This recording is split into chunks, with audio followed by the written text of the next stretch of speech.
Hello and welcome back friends. Exempt income में section 10 series के अंदर आज हम बात कर रहे हैं प्रोविडेंट फंड ईपीएफ और पीपीएफ के डिफरेंसेस और उनके टैक्सेशन के बारे में। Provident fund long term saving scheme है जो रिटायरमेंट कॉर्पस बिल्ड करने के तरफ एम्ड है। गवर्नमेंट बैक्ड होती है और दोनों में ही सेविंग और टैक्स बेनिफिट मिलता है। दो कॉमन टाइप्स हैं, ईपीएफ और PPF. EPF is employees provident fund and PPF is public provident fund. EPF क्या है, आइए समझते हैं।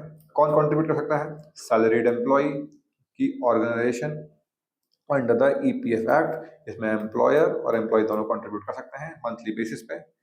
टैक्सेशन क्या है? कंट्रीब्यूशन पर। एम्प्लॉय का खुद का कंट्रीब्यूशन डिडक्शन के लिए क्वालिफाइड है एटीसी में अप टू 1.5 लाख।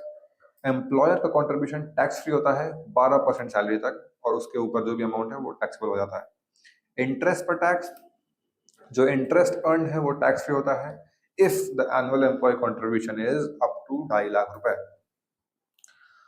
और उसके ऊपर जो भी अमाउंट होगा, अगर आप 2.5 लाख से ज्यादा कंट्रीब्यूट करते हैं तो जो इंटरेस्ट होगा वो टैक्सेबल हो जाएगा।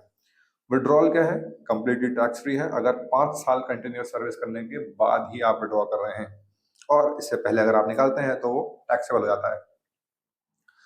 पब्लिक प्रोविडेंट फंड यानी कि पीपीएफ कौन कंट्रीब्यूट कर सकता है?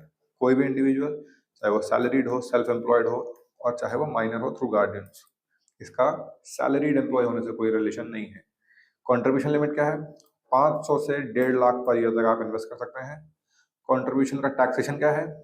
डिपॉजिट जो है वो डिडक्शन हो जाती है उनकी इन एटीसी, और इंटरेस्ट और मेच्योरिटी अमाउंट पे जो है अमाउंट वो भी टैक्स फ्री होता है। इसमें भी लॉक इन पीरियड होता है ईपीएफ से ज्यादा, यानी कि 15 साल का लॉग इन पीरियड होता है जिसमें आप पार्शियल विड्रॉल्स कर सकते हैं 7 साल के बाद से। That was all about EPF and PPF के डिफरेंसेस और उनके टैक्सेशन स्कीम्स। ऐसे ही और इन्फॉर्मेटिव वीडियोस के लिए हमारे साथ जुड़े रहिए on advice brain. Thank you very much.